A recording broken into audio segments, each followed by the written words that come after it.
Отворете епруветката и внимателно извадете памучния сонд, без да докосвате нищо, за да запазите неговата чистота.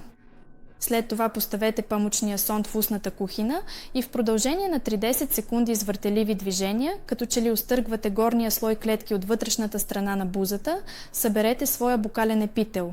Обърнете внимание, че натискът трябва да бъде умерен, не толкова силен, че да изпитвате дискомфорт или болка и още по-малко да се появи кръв, но все пак достатъчно силен, за да съберете голямо количество клетки.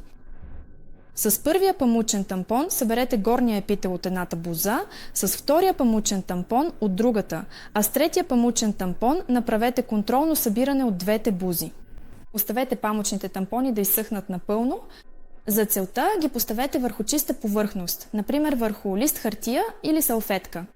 Това е много важен етап, тъй като във влажна среда се размножават микроорганизми, което може да доведе до влошаване на качеството на извлечената ДНК.